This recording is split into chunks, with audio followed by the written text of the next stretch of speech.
Good evening, everybody. All these brave souls who came out tonight in this weather, thank you so much for joining us. My name is Amy Marceau de Gallen. I am the Lewis L. and Adelaide C. Ward Senior Curator of European Arts at the Nelson Atkins, and I'm delighted to welcome our first speaker that's associated with the Napoleon exhibition. For those of you who have not seen the exhibition yet, it's open till 9 tonight, so you'll still have a chance after the show. It is on for a very long run here through March 10th. So if you don't see it tonight, you've got a few more months to make sure you get it in. This is the first lecture in a series of 3 that we've got that will be in the auditorium related to the Napoleon exhibition. The first is, of course, this evening's with Dr. Mark Gerges. The second is myself talking about Napoleon and fashion on December 6th. And then the third is January 24th with Kathy Galitz from the Metropolitan Museum of Art talking about Francois Gerard, Napoleon's imperial portraitist. So make sure you join us for those events. Dr. Mark Gerges is a retired Army officer and is an associate professor with the Department of Military History at the U.S. Army Command and General Staff College at Fort Leavenworth, Kansas. While on active duty, he attended Florida State University's Institute on Napoleon and the French Revolution before teaching at the U.S. Military Academy at West Point. His PhD dissertation examined the role of the British cavalry under the Duke of Wellington in Portugal and Spain during the Peninsular War, 1808 to 1814. He's written extensively on a variety of Napoleonic topics and researched in France, Portugal, Spain, and the United Kingdom. He often speaks on the French Revolutionary and Napoleonic eras and is currently working on a manuscript on Napoleonic cavalry. Please join me in welcoming Dr. Mark Gerges.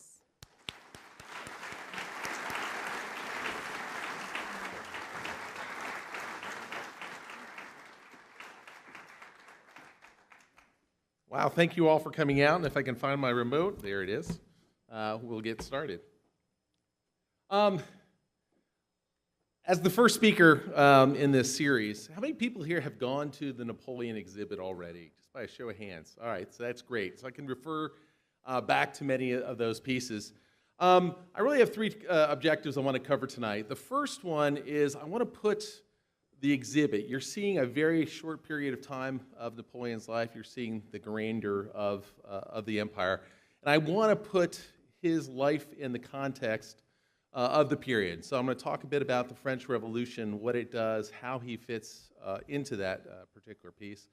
The second one's really a bigger question. If you think about the French in 1793, they execute their king. And then 11 years later, they vote Napoleon as emperor. And that seems to be an odd piece, but we'll talk a bit about that. And then as a historian, we love to do myth-busting. We always like to kind of dispel some of the rumors that have grown up, and if there's one person in history that rumors have grown on, it's obviously Napoleon. And part of that is his image today. If you go to the battlefield of Waterloo, his great defeat in 1815, and walk into the gift shop without knowing anything about Napoleon, and just look at what's on display, it's very clear who won, Napoleon and the French.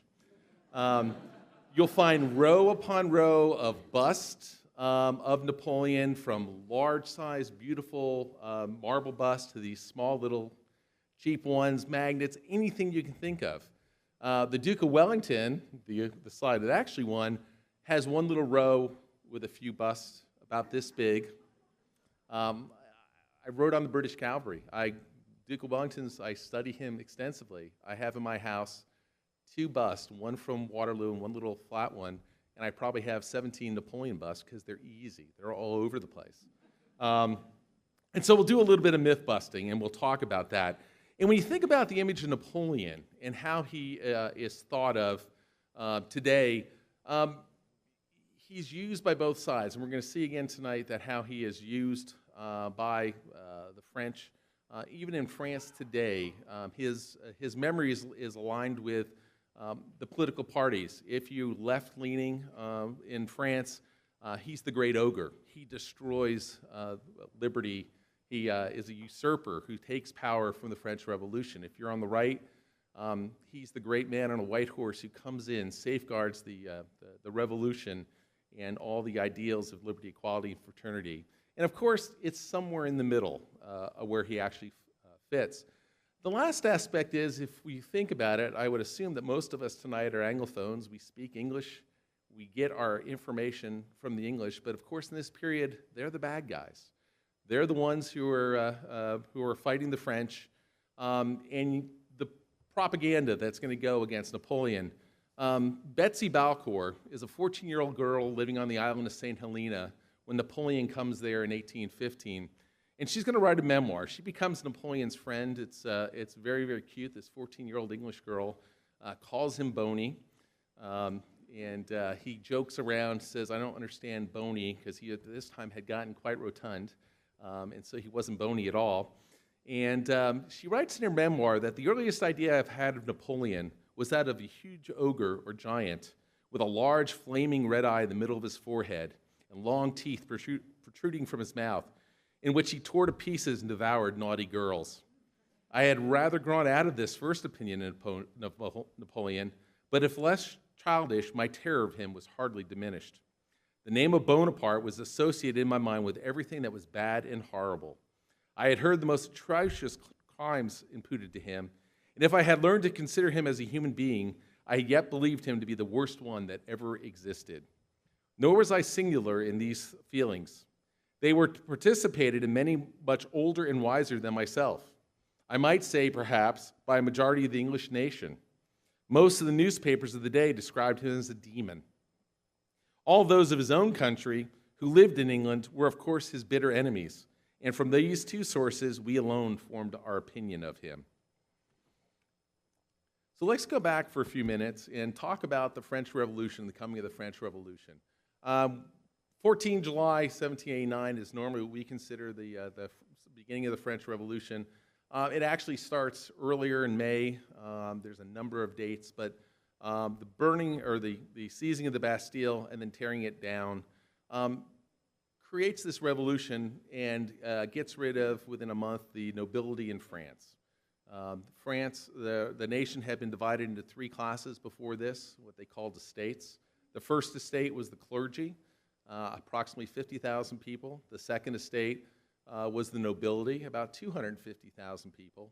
And the third estate, the other 29,750,000 Frenchmen, made up everything else. And one of the representatives of the third estate, he's actually a clergyman, Abbé Sieyès, who's elected to represent the third estate, is going to ask a question. He writes a brochure, and it says, "What is the third estate?" And he asks three questions. What is the third estate? Everything. What have we been before this time period? Nothing. What do we want to be? Something. And this really kind of encapsulates what the roles of this. They want, the 29 million people in France want to have a role, political role.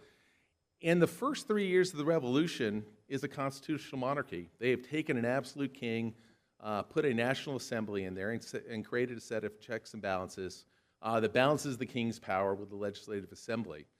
Countries like England think this is a wonderful thing. This is copying what they did in their glorious revolution of 1688. However, neither side is really happy with this.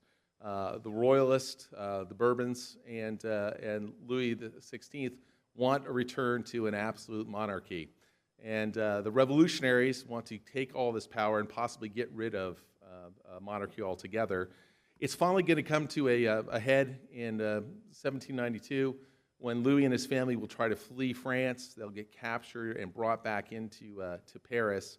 And then soon after that, a mob will rush the Tuileries Palace where he's staying. They will massacre the Swiss guards, and then he will be taken and become a prisoner. And at that point in September 1792, they declare republic. And this is where the revolution takes its violent turn. When they have done this, they are trying to create this better world that they had been, the ideals that they had. By arresting their monarch at first, it becomes a threat to every other monarchy in Europe. France at this time is the most powerful nation in Europe. 30 million Frenchmen outnumber the other nations almost all put together. And the fact that these people could rise up and overthrow their monarch threatens everyone. And so war starts with all of Europe. And this is going to lead to a more and more extreme situation and what's known as the Terror, a small group of 12 revolutionaries who were wielding executive power from the legislative assembly. Excuse me a second. Will continue to go and more violent. This is when the guillotine comes out. 80,000 people in less than a year will go to the guillotine.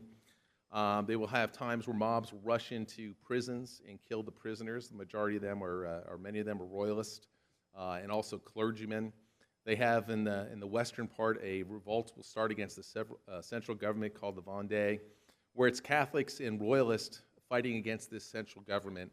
And as the things get worse and worse, the revolutionaries get more and more violent. The revolution in this part really starts with an absolute ideals of what they can do. This is the time period they think what they have done by creating a new republic is so important. They create a revolutionary calendar.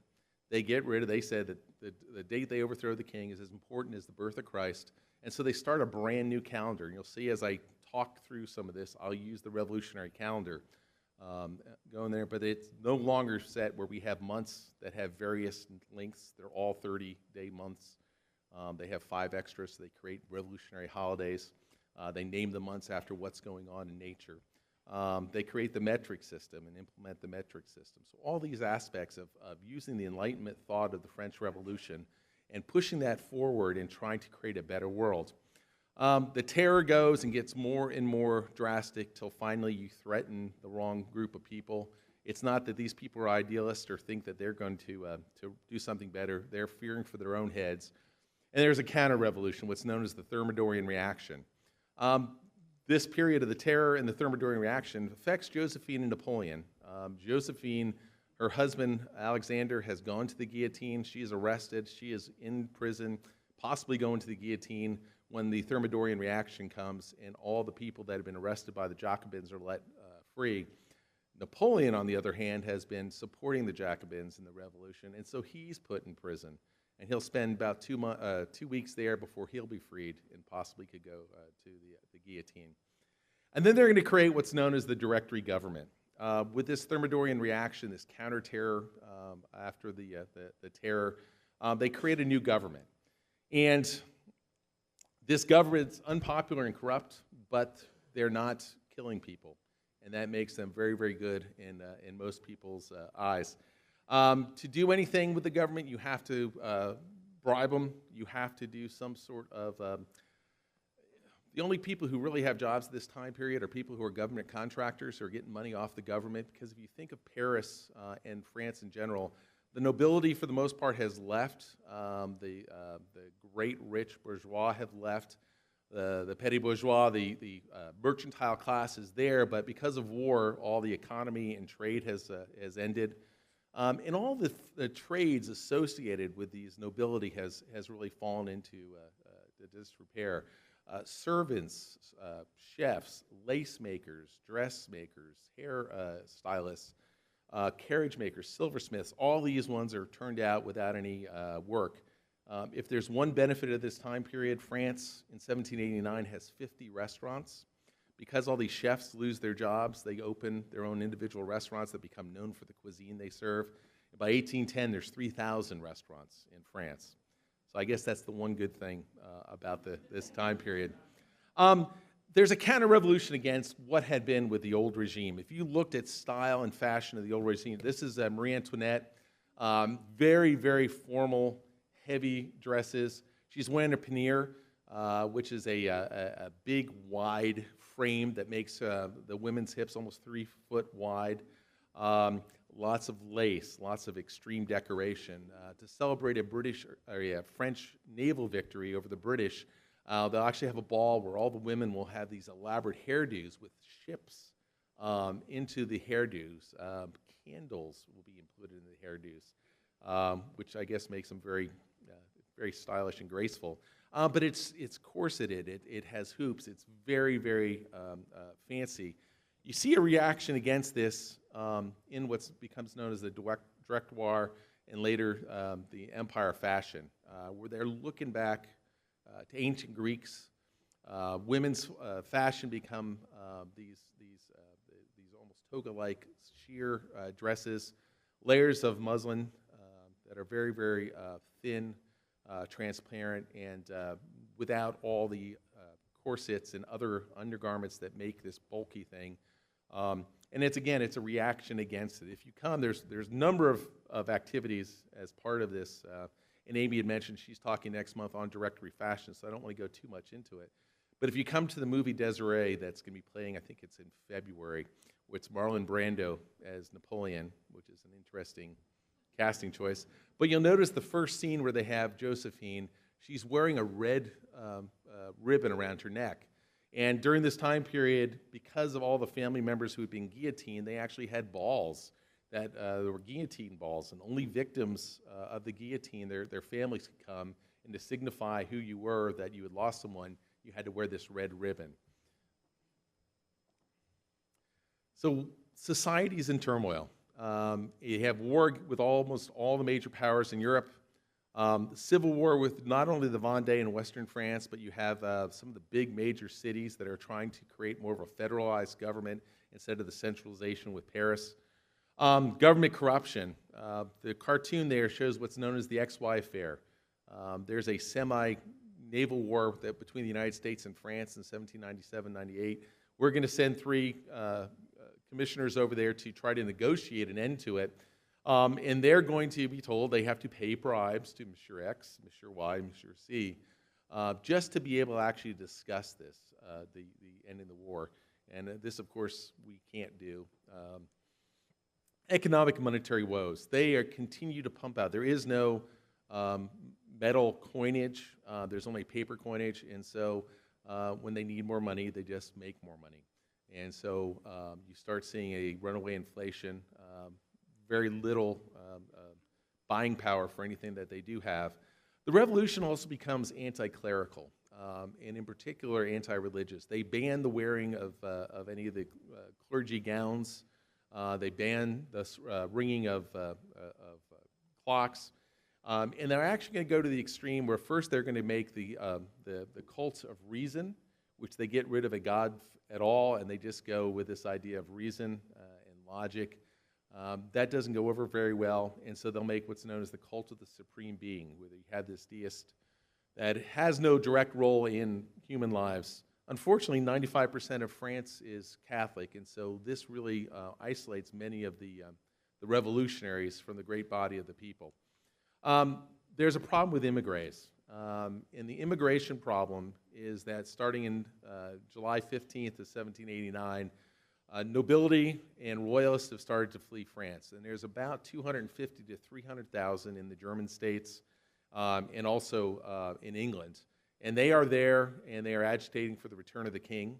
Of course, after January of 1793, when they behead the king, they can't negotiate. If you voted for the king's death, you can't negotiate because you are going to yourself go to the guillotine.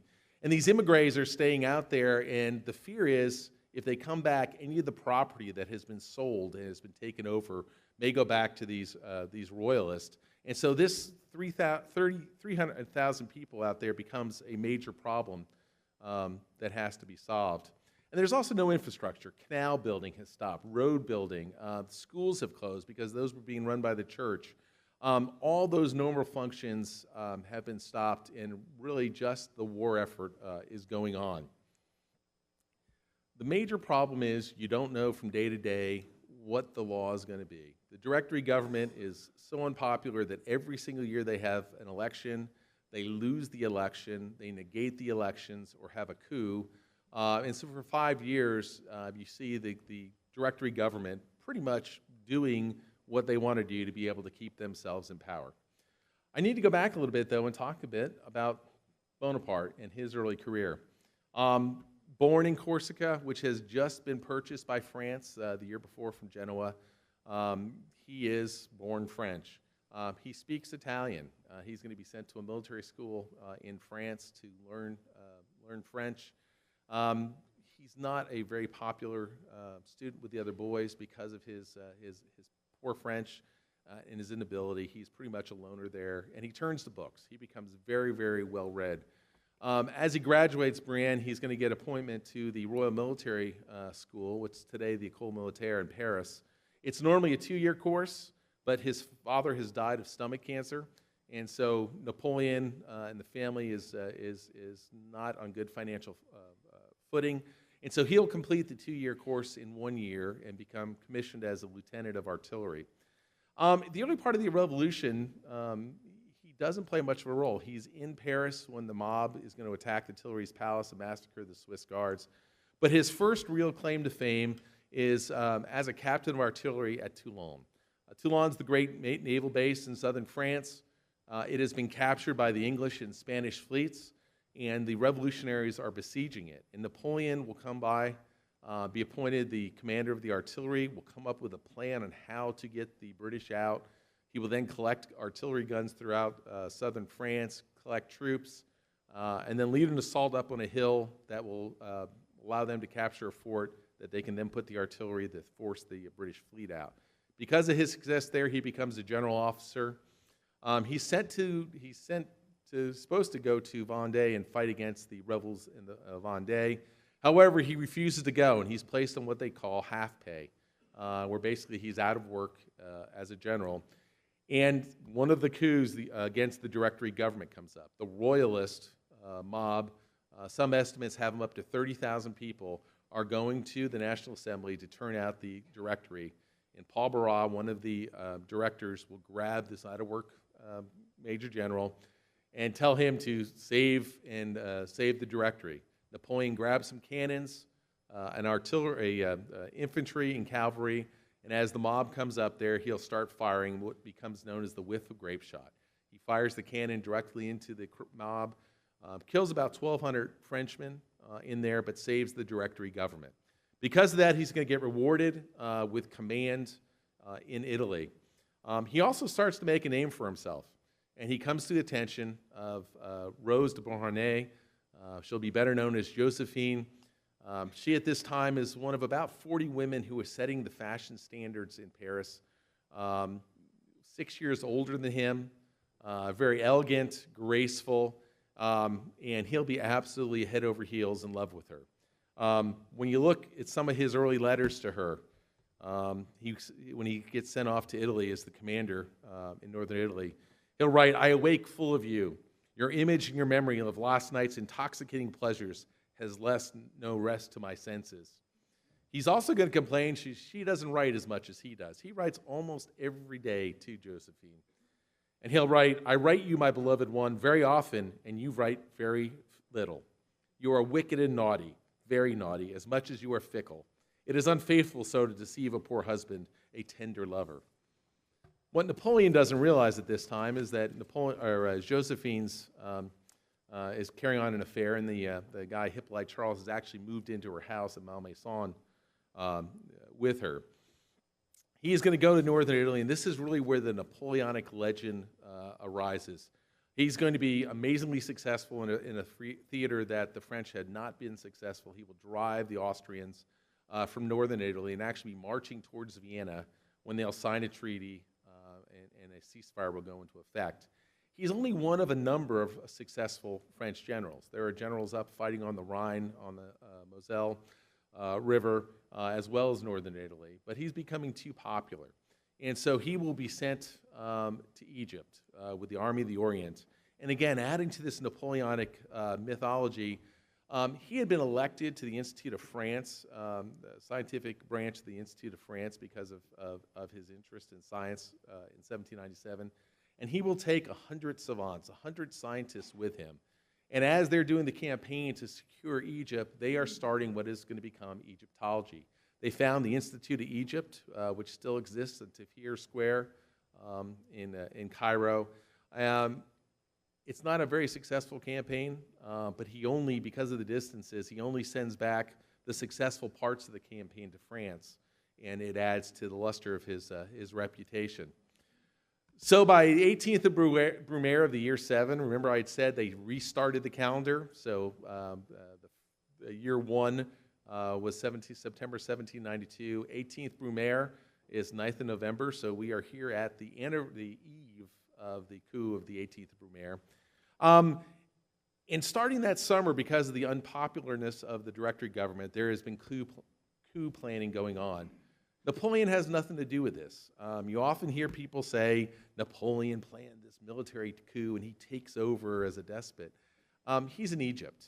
He's not going to return until October. And there are a number of different groups that are planning a coup against the Directory. One is, and what they're trying to do is they want a sword.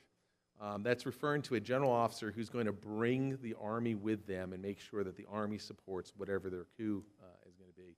Napoleon returns in October. Only things they've heard are good things from the army in Egypt, and he is amazingly popular in France. He's so popular that his brother Lucien, who's a politician, will be elected the president that month for the Council of 500s, which puts him in a key piece for this coup. And if you look there, the director Paul Barras that he had dealt with in 1795 is planning a coup. Two other directors, Abbé Sieyès from 1789 and the what is the Third Estate, and Roger Ducos. Generals Bernadotte and Jourdan are also looking to do a coup, as well as royalists. And Napoleon will finally put himself in with Abbé Sieyès and Ducos, and on the night or the day of 18th Brumaire, there will be a coup that's going to establish a new consular government. And the consular has three consuls, Bonaparte, Abbé Sieyès, and Roger Ducos. And if you look at Bonaparte, that is not the heroic Bonaparte of later eras. That is a scared 30-year-old young man, and he's purposely brought into this government because they think they can control him. These other two men have been playing a key role in the revolution for the last 10 or 12 years. They're senior statesmen. They've been dealing with politics, and here he is, this naive military man. And the first problem they have to fix is they have to create a constitution to legalize what they do. And very quickly, Abbé Sieyès and Bonaparte seem to take opposite sides of this, what the Constitution should look like and how it's going to be. And soon, Napoleon is starting to win people over based on his force of logic and his argument. It really shows, if you will, if you use the term genius, of how Napoleon starts to build this government. And by the time they create the Constitution and they send it out for a referendum, 3 million people vote yes, only 15,000 vote against it, and a new consular government goes into effect. And they name Bonaparte the first consul, and Cambacérès and Lebrun as the second and third consul. The government also very, very quickly starts to deal with lots of these other problems that have been facing France. They stop allowing anyone's name being put on the list of émigrés, so you can't create new émigrés and force people out of France. The law of hostages was an extremely unpopular law that the Directory did. If you can't get the actual person who is planning against you because they may be in a German state, you can then seize their family and hold their family, so they repeal that. The problem with the runaway money inflation, they create a Bank of France. And so for the first time in French history, you have a central bank. Napoleon is one of the first shareholders, but it allows the Paris government to be actually able to borrow money at a lower price. And then they they end the revolts in the Vendée. They very quickly find that Napoleon is, as Second Consul Cambacérès says, he's obsessed with this idea of giving the government an ancient character. He wants to ignore what's happened in France for the last 10 years and go back to the Bourbons or even earlier in the government. And the Tuileries Palace, which had been one of the homes of the government, had been looted in August of 1792 when they attacked the Swiss Guards and captured the king. People then came in and destroyed the furniture, all the artwork, and the palace had been sitting empty. They will refurbish it, and by February, they will move the government back to the Tuileries Palace. And when it's done, the three consuls all ride in the same coach. It's pulled by 6 horses, which is important. Heads of state use 8. So these men are only using 6 to show that they don't consider themselves, at this point, the head of state. And they will come back in, and you start to see this rebuilding of the old royalty with the revolutionary character. A crisis comes in northern Italy. War restarts there. Austrians have recaptured almost all of the French victories from the time when he was the general. And despite the new constitution, the administrative reforms that is being done, Napoleon as first consul has to purposely go and take command in there. And I think you're probably familiar with the most famous artwork of the period that comes across there, Napoleon Crossing the Alps by Jacques-Louis David. Of course, this is not a literal painting. It's more of a metaphorical painting. A non-Bonapartist, Paul Delaroche, in 1850 will do a literal painting. There's Napoleon. He's riding one of the mules in the army. He's being led by a Tyrolean peasant across the pass. He doesn't look very warm.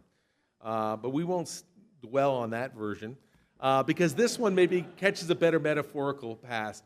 And this really kind of captures why Napoleon's becoming so popular. It shows him as this man of action, riding a white horse, which will be named Marengo for his victory, pointing forward to the future. He's in control. He's looking towards the future. And if you notice down at the bottom, I have to step away from this for a second, but down here, you're going to see three sets of names. Of course, Bonaparte is engraved in the rocks. Hannibal, the Carthaginian who crossed with the elephants to attack the Romans and spend about 19 years in Italy. And the last name is the great Charlemagne, the first Holy Roman Emperor in the West, who creates this large empire in the 8th and 9th century. So you can see Napoleon and his artist capturing that ancient connection. At this point, he's just a first consul, but becoming very, very popular. Need to go a little bit on his personal life. And while he is in northern Italy, his wife Josephine will purchase Malmaison. Malmaison literally means bad house, and at the time when she purchased it, it was a very apt name. It needed a lot of work, and they're going to hire two architects. There's not really a term of interior designer at that time, but Charles Purser and Pierre Fontaine are an architect and interior design team, and they're going to create what we know as this empire style. They're taking ancient aspects of ancient Egypt that has come back from Napoleon and the Institute of Egypt, the tie back to the Greeks and the Romans, as well as with military aspects with it. If you look at Malmaison, that upper right-hand picture, you see the entryway, and that lower left picture shows the entryway. What has been built there appears to be a tent. It's actually metal, but it has been painted to look like a tent. So you get this visual connection between the military greatness of Napoleon as well as his private home. If you look at the middle picture, that's Josephine's bedroom at Malmaison. The walls are covered with cloth. The ceiling's covered. It has very much a tent-like feel inside there, again, hearkening back to this military campaigns. And then if you see on the lower right, you start to see the Roman eagle with lightning, Jupiter's lightning in its talons. You see some of the artwork below that with Egyptian motifs, and all connecting what's going to be this empire style. Josephine, I had mentioned earlier, is one of these 40 or so fashion icons in Paris in the 1790s. You notice her style start to change also as Napoleon's stature increases. That painting is done at the time of her wedding. If you notice, she's wearing the what's at that time the Directoire style fashion, loose, flowing, high-waisted. You also notice, though, very low cut on the breast, low cut on the back. Her shoulders are exposed. By the time Napoleon becomes first consul and starts to rise in stature, her dressing becomes a little bit more conservative. It's still this very, very sheer, transparent layers of muslin, but you see her bodice has moved up a little bit. More of her shoulders are going to be covered. She keeps her hair shorn relatively short and up, and very, very simple jewelry that she likes to wear. And you see this across almost all the art. That upper painting of Marie-Pauline Bonaparte, and unfortunately I cut it off, is Francois Gerard. And you notice, you can see how thin the fabrics have become.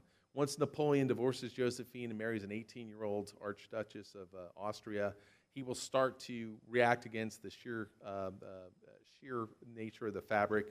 One woman he'll come up to at a ball, and he'll look at her and say, "Madam, I'm assuming you're still breastfeeding your child."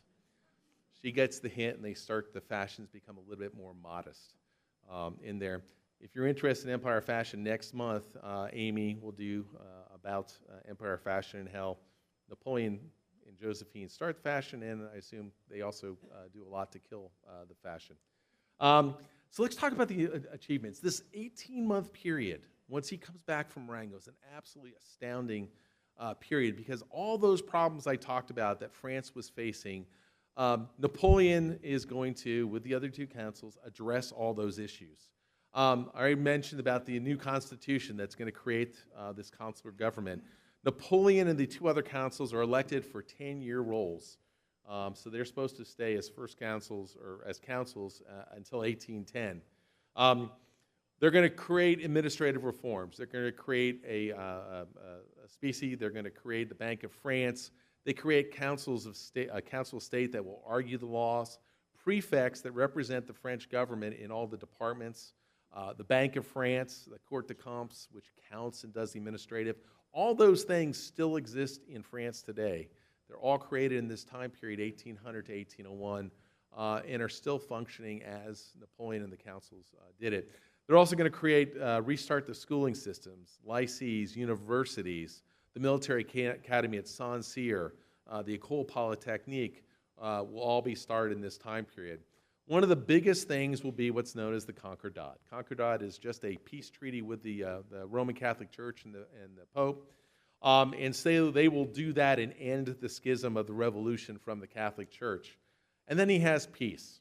Treaty of Luneville will end the war with Austria, and the Treaty of Amiens with Great Britain. And so the first time in a decade, Europe is at peace. They create a new nobility, the Legion of Honor, but the nobility is different than the old Bourbon or Ancien regime. It's based on merit. What have you done for France? About 60% of the people who join the Legion or be given the Legion of Honor will be military officers. The other 38% or so, civil functionaries. And that Legion of Honor is still, of course, in effect today. And then the thing that Napoleon calls his most important thing, the civil code. They will take the 42 different types of law that's being practiced in France and unify it. And it's interesting. I mentioned earlier about how the use of Napoleon's image he's looked at as a usurper by the left. And French President Jacques Chirac in 2003 will do the bicentennial of the implementation of the civil code. It's also known as the Code Napoleon. And of the 86 meetings that they have to argue and write the civil code, Napoleon takes part in 37 of the meetings. He's not a lawyer by trade, but he argues it in his logic, and he makes a huge contribution to the way it actually comes out. Yet in 2003, when Jacques Chirac speaks about it, he does a 30-minute speech. He never mentions the name Napoleon once. They're going to move the palace, or they're going to move the government from Malmaison and the Tuileries to Saint-Cloud and the Tuileries. It reopens in September of 1801, and you start to see the court becoming more formal. Madame de Montesson will become one of the ladies in ways of Josephine. She had been in the old royal court, and so she starts teaching Josephine how do you run a court. Comte de Ségur, who will become the Grand Chancellor of the ceremonies, will start working on a book of etiquette and reintroducing etiquette. They get rid of the military uniforms. Officers have to stop wearing their swords or sabers and start wearing swords. The staff starts wearing livery, and as you go through the exhibit, you'll see how the livery you can tell who does what job, and it becomes very, very ornate, much like the Ancien regime. Napoleon starts to use 8 horses. It's this piece where you start to see that he's considering himself head of state, but he uses 8 horses to pull his carriages. And one of the other formal things is Napoleon and Josephine stopped sleeping in the same bed and now have formal apartments. This is all designed to limit the access to them, so the staff can limit who actually gets to see them. But it's actually included they start to sleep in separate bedrooms and have separate apartments. So let's talk a little bit about who he was. Historian David Chandler, who writes really trying to figure out the mind of Napoleon, why he's the greatest commander, is going to say that he's charming, he's hypnotic, and he's caring, or he can be foul-mouthed, unspeakably rude, and even physically violent. Napoleon has this ability to connect with the common soldier. He can go there, he can talk their language, he knows, he empathizes with them. One of the things he loves to do is to go up with them, and he kind of takes them at the ear and kind of gives them a pinch. Just for the record, if there's any of you that are educators, modern soldiers do not like that, and I've been told by the dean I am not allowed to do it anymore. Anyway, but he tries to make that physical connection. He's able to do that. He hates big formal dinners. When you go through the exhibit, you'll see that only spends about 4, I think it is, all together, these big formal dinners. He's kind of indifferent to food. He eats when he's hungry. He eats quickly. His favorite food is a roast chicken. His chef, it drives him to distraction. On a typical night, the chef goes through 23 chickens that are roasted on spit. He starts them at different times. So whenever Napoleon finally eats, there's one ready for him. But he doesn't like to it. At this time, it's the French service where it's a buffet. All the food is out. They bring out a couple plates of the hot food. You go around, you grab what you want. And Napoleon will do that, and then very quickly, 20 minutes, he's gone. The only time you see that different is when he gives out swords of honor and other awards.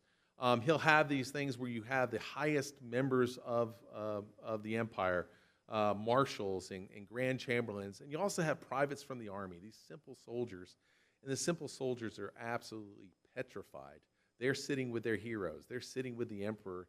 And Napoleon will spend 3 to 4 hours at these dinners, cajoling them, talking to them, trying to make them comfortable. And it really shows an entirely different side of what Napoleon and why he connects so well with the army and why they love him.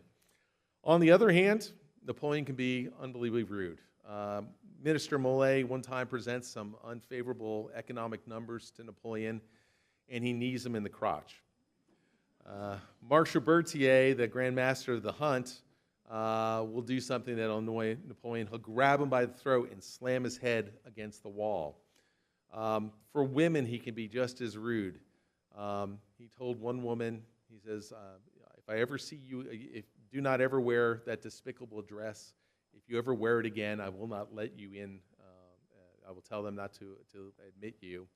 He also told one woman, Madam, they told me you were ugly. They did not exaggerate.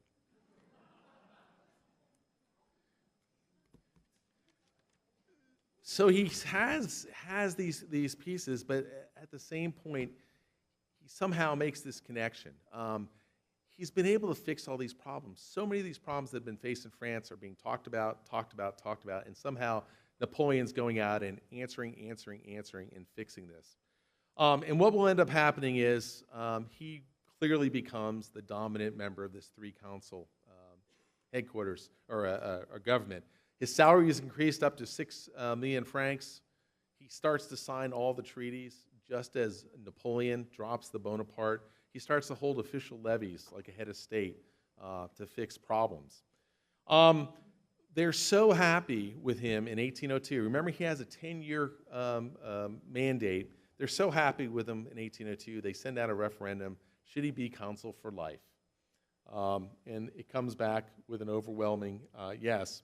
And then in May 1803, war starts again with England. And there's going to be a series of assassination attempts against Napoleon. And the fear is he's solved all these problems. We saw what we had with the lack of stability before. And if he's killed, who's going to take over? And so this idea of a hereditary piece that you can't capture, you can't kill all the Bonaparte family will start to grow. In his life, they think 20 to 30 overall assassination attempts. I was asked another thing about his number of mistresses, which the estimate's about 22 to 30. I'm sure there is absolutely no correlation of those two numbers. But there's going to be different groups. The Jacobins, during this time period, there's at least two financed by England itself, the Royalists. And what it's going to end up being is that the Council of State is going to propose, with Napoleon's encouragement, that the Senate approve him as emperor. And it will be sent out for a referendum, and it's going to win overwhelmingly. 3.5 million yes, 2,579 no. Now that number seems a little odd. It seems amazingly low, and it probably has been fudged a bit. But overall, Napoleon does win an overwhelming piece, and they want him as emperor. He reopens the Palace of Fontainebleau. It has been the home of every French king since the 12th century. He is also going to start using all those symbols of the empire that you see throughout the exhibit. That's the throne room at Fontainebleau. You see Napoleon, and I love this portrait. It's kind of like the mirror effect when you have mirrors on both sides of the room, because you see Napoleon is sitting on his throne. On his head is the crown of laurels, hearkening back to Rome. He's holding in his hand, his right hand, the scepter of Charlemagne. Up on top, you see a little tiny statue of Charlemagne. And if you look really closely at that statue, the same exact pose that Napoleon's in is the one that Charlemagne's in there. So again, making those connections.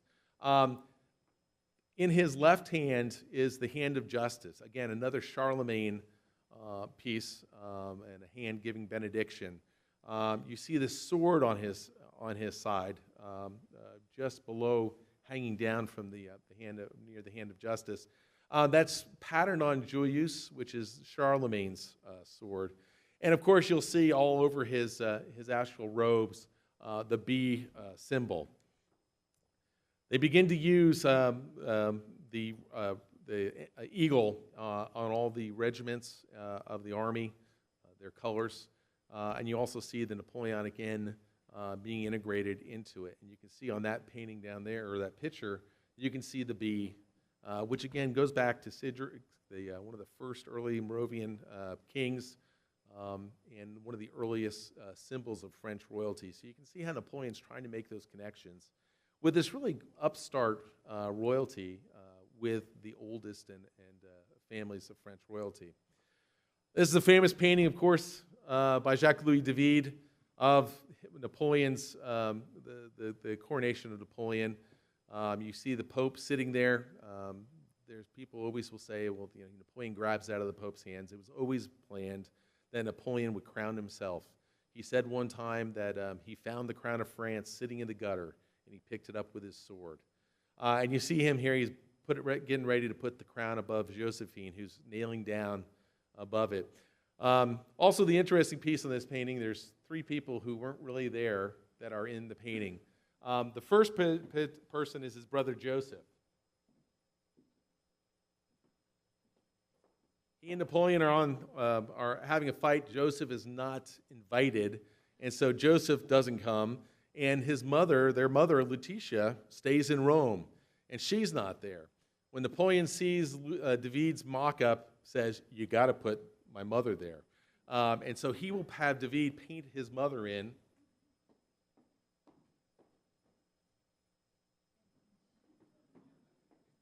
Very prominently looking at her proud son. And the last person who's not in the painting is up here.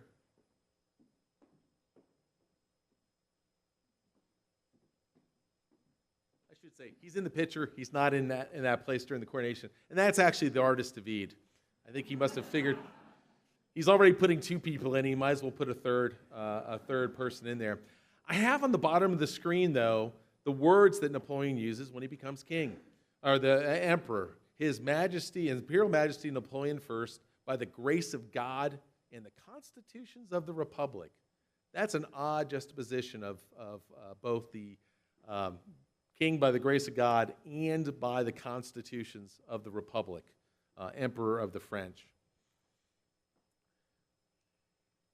The years 1805 to 1811 is really the years of empire and the glory. And much of what you see in the exhibit represents the imperial household at that time. The Battle of Austerlitz is on the anniversary of his coronation, the 2nd of December, 1805. He will defeat the Austrian and Russian armies. Then in 1806, he will defeat the Prussian army at the Battle of Jena, Auerstadt, and then defeat the Austrians during the Wagram campaign of 1809. German philosopher George Hegel will see Napoleon, and he's going to say, I saw the emperor, that Weltgeist, that world spirit, on a white horse.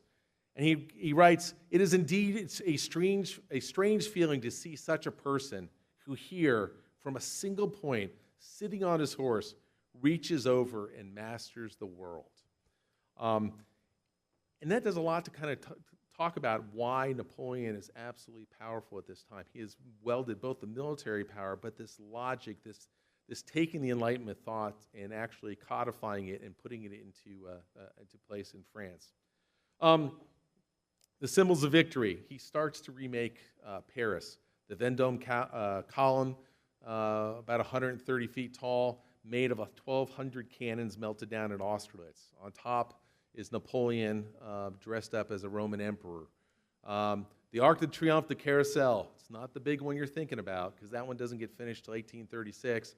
But this one is to the victors of Austerlitz, and it's in the Tuileries Palace. It's a little brother to the big Arc de Triomphe. The Temple of the Glory of the Grande Armée. This was initially going to be that temple of talking about how great the Grande Armée is. Once they build the Arc de Triomphe, they don't need that. And so this becomes the Madeleine Church in downtown Paris today. And of course, bridges like this, the Pont de Jena, that lead directly from the Seine. You can see where today the Eiffel Tower is, but it leads directly across the Champ de Mars, and at the other end is the École Militaire. So it's making those physical connections of the military greatness of the Napoleonic Empire. This is the empire by 1810. You see he started to put, after 1808, his brothers and sisters on the crown, on the throne, and to safeguard it, with his brother Joseph in Spain, other ones throughout. And of course I have Josephine there, the Empress Consort of the French. Berthier, the Grand Chamberlains that you see in the exhibit, will start be given pieces of land, and they reintroduce dukes and other titles in the nobility. And of course we need to talk about Maria Luisa, the Archduchess of Austria, who will become his new wife. This is Napoleon Charles Bonaparte, that little boy there. He is the son of Hortense, his Napoleon's stepdaughter, and his brother. And so he's the heir. And if anything happens to Napoleon as emperor, he will become the new emperor. The problem is he dies in 1807 of croup, and Napoleon has no heir. About the same time, he realizes that he had always thought in his marriage that Josephine was fertile because she had 2 children from her previous marriage, and that he must be the problem. And one of his mistresses, Eleanor Danel, will have a boy. And then soon after that, Countess Maria Lewinsky, a Polish countess, will have another son. And Napoleon realizes it's not him. And so he will have to divorce Josephine. She keeps the title of empress. And he will then marry Maria Louisa. And here you see this upstart empire connecting itself to one of the oldest houses in Europe, the Habsburg house. And less than a year later, a new son will be born, Napoleon II, and he will be named the King of Rome. So let's talk a little bit about one of these paintings. Anyone here know where this painting is by any chance? That's right, in Washington, D.C., which seems odd because it's a Jacques-Louis David painting. But when you actually look at this, Jacques-Louis David, who had been the imperial painter, Napoleon's mad at him. He had done a coronation robe painting. David said he would not let anyone paint it except himself. He lets one of his students do some of the work on it, and Napoleon's mad, and so David's not getting any imperial work at this time period. And he's going to get a message that will be sent to him from Alexander Douglas, the 10th Duke of Hamilton, a Scottish duke, Alexander Hamilton, but not that one. And it's going to say, commit the features of the great man to the canvas and show him as one of those moments that have given him immortality. So here's David's piece. You see Napoleon. You see the stockings are wrinkled. The cuff is unbuttoned. The hair's disheveled. Obviously, he's been working for quite a while in there. If you notice the clock, it's at 4:13. But you don't know if that's afternoon or morning. But if you look at the candle on the table, it's almost all the way burnt down. So obviously it's 4:13 in the morning. If you look on the floor, there's a pile of papers and some books that he had worked on. And then on his table, there's that roll, and you can just see the word code. And so obviously he has been working on some law piece. He has on that chair his sword, sitting there waiting to be buckled on, again, giving that connection to the military aspects. The chair itself has got the Napoleonic Napoleonic bees on it. And on the wall in the back, you can see on the wallpaper some of the eagles.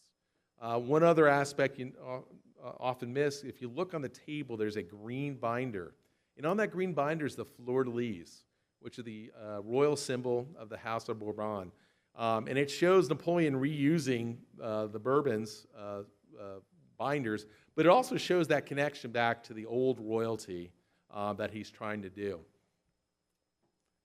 Napoleon supposedly does come to see this painting and likes it. David paints this from memory because Napoleon hates to sit for paintings. He does not come to David's studio, and so David paints Napoleon's face from memory. The year's 1812, 1815. Many of us Napoleonic people just like to skip it. But it's the years of decline.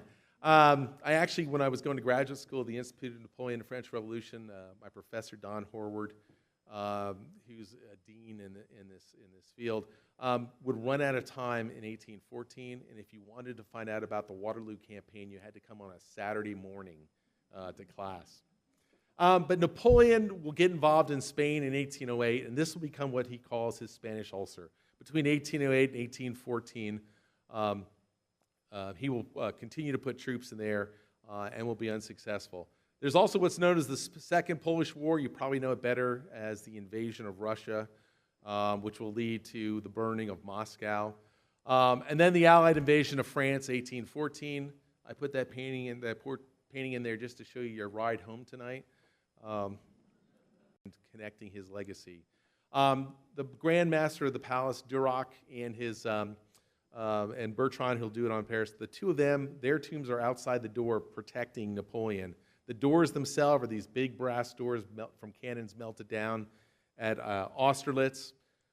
You have on the floor, you have this rays of sun, and those are all the battles that Napoleon's fought. And then you have these 12 victories, his greatest victories.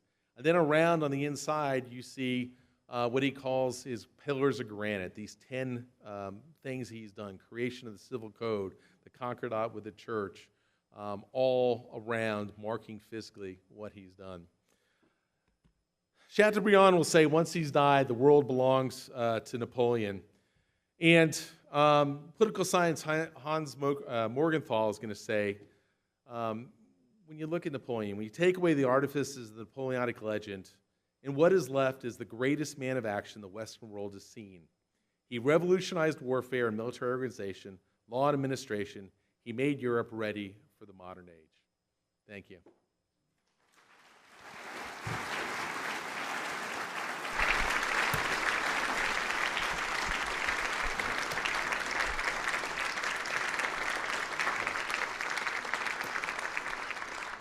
Do we have time for questions and answers? We do have a few minutes for questions and answers.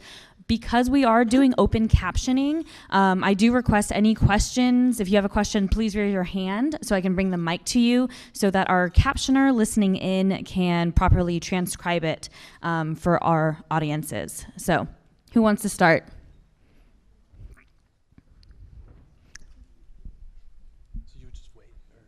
Oh, come on, someone wants to know how tall he is. Everyone always wants to know how tall he is. Was Napoleon personally religious himself? No, not really. The question was he personally religious? No, that's one of the problems when Maria Luisa comes. She is devoutly Catholic. She goes to church every morning to pray, and she makes him look bad. People start to see how much he doesn't go to church because of how much she does.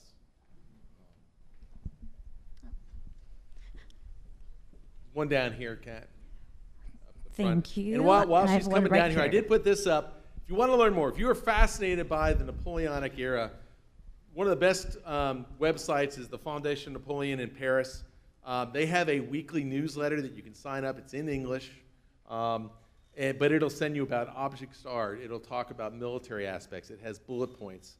And then those are some of the better books, and these are just my stab at books. There's the first two, Napoleon: A Political Life and Napoleon: A Life, are both biographies. Napoleon's Wars focus obviously more on his military aspects. The intimate account talks more about the household and Josephine and Mary Louisa. The artists, if you're interested in the art aspects, and then you're also interested in the British aspects of how they try to assassinate him and the propaganda. That's This Dark Business. Yes? I'm curious about the 1800 to 1804 time frame when he did so much, created schools, etc. How was he able to afford to do that? How's he affording to do that? That's fascinating because one of the things he's going to do, he gets a 6 million franc personal salary. He is personally relatively cheap. He's not very extravagant. He saves about half his salary every year, and he uses that to give people rewards. If they had a death in the family or something, he may give them something. One of the things he does is he reforms the tax rate. They go to a flat tax, 10% on everyone in France. And if everyone pays 10% of their money, the money just starts flowing in. And so before, where the revolutionary governments were worrying about the armies having to be successful to bring back the taxes, bring back the loot, they're going to get much more of the income there. They also are able to borrow money from the Bank of France. There's a number of different ways that they are constantly working on that. And that really is almost a specialized subfield that talk about how the finances and economics go in the empire. There was a question, Kat, up front here.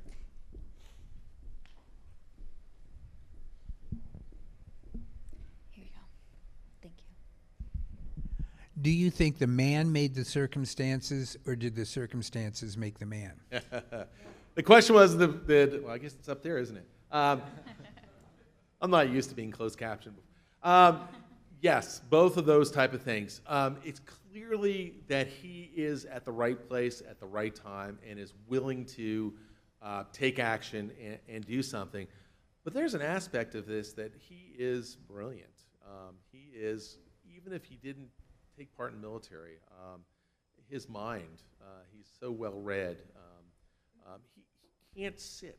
He only sleeps about 4 hours a day at a block and is up doing things. Even when he was on exile at St. Helena or Elba, he's constantly refinishing things and refurbishing things and fixing finances and things like that. And part of it's just his tireless energy that he's going to do. So it is a mixture of he can get to the very highest pieces because he's at the right time at the right place.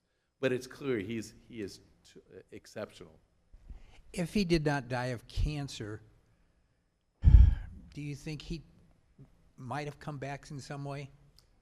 That's an interesting question. The British have put him in St. Helena, and St. Helena is hard to get to. It's surrounded by cliffs. There's only one place, Jamestown, that you can land at. So they are being very, very careful. There's a regiment of troops there. They're surrounding it. Probably not. And part of that is, when he was in Elba, he sits there for 8 months, and King Louis XVIII comes back, and he alienates everyone in France in that 8-month period. So when Napoleon comes back and lands on the southern coast of France in March of 1815, it's a bloodless reoccupation, if you will, reestablishment of the empire. They fire no rounds. The people are cheering him there. And so they're being very, very careful. Probably not. He wasn't going to go anywhere. There are some letters that show that he's starting to suffer from that as early as 1816. And there's a lot of controversy about whether he's poisoned or whether he dies of stomach cancer. His dad dies of stomach cancer. His sister Pauline dies of stomach cancer. Count Lewinsky, who's his son, his illegitimate son, he dies of stomach cancer. So it certainly is hitting all around him, and it would seem that he would die of stomach. He died of stomach cancer. Thank you so much. All right, so you got me to do the height here. Oops. 'Cause everyone always asks about that. So here's current world leaders. Here's current world leaders, okay? So there's Napoleon. He's 5'6½". All right? So the average Frenchman at that time is 5'6". He's actually a little bit over the average in Frenchmen. There was actually, getting ready for this, there was one account I saw, they were talking about his illegitimate son, Alexander Winska, and the person had written, doing the physical description, they said he was tall, 5'6", like his father. So part of the reason is that England has not gone to the metric system. When you measure Napoleon in the old French inch, it's a longer inch than the British imperial inch we use. And so it's only 5'2" in these inches. It's 5'7" on the British one. And there's actually a number of British doctors, when they have peace, literally people will go up to him and kind of go up next to him and kind of look and see how tall he is, and they'll write about it. And so we're pretty sure it's about 5'6½". So you were talking about the Siege of Toulon, and I was researching this, the battery of men who have no fear. Have no fear. How much of his victories do you think were his inspiration, mainly inspiring his men to go above and beyond the call of duty? Wellington will say Napoleon's worth 40,000 troops. The very fact that he shows up on a battlefield is supposedly worth 40,000 troops. And that intangible element of his victory, that command, presence, and leadership, what he's talking about is at the Siege of Toulon, they go to put an artillery position in, and the British have figured out what he's doing, and they're going to put a position up on top of the hill. And lots of soldiers are getting killed at this artillery gun. And so what Napoleon does, he's getting hard to get volunteers to man these artillery pieces. And so he has a sign created, and it says, "The battery of men without fear." And once you put that up, once you reward people and the acknowledgement that who mans this is absolutely brave, they never have a problem managing that again. And you see Napoleon, he risked his life. There's many times when he will go forward within 200 yards to 100 yards in front of his, like at Borodino, for example, to get a better look and feel. So he is personally brave. He has 20 horses shot out from him, under him during his life in battle. So it's not like he's doing chateau generalship. And the soldiers see that. He suffers with them. He shares their conditions. He shares their meals. And that I think leads a lot to that Napoleonic legend. We have time for one more question, one quick question. Anyone have anything? Oh, perfect.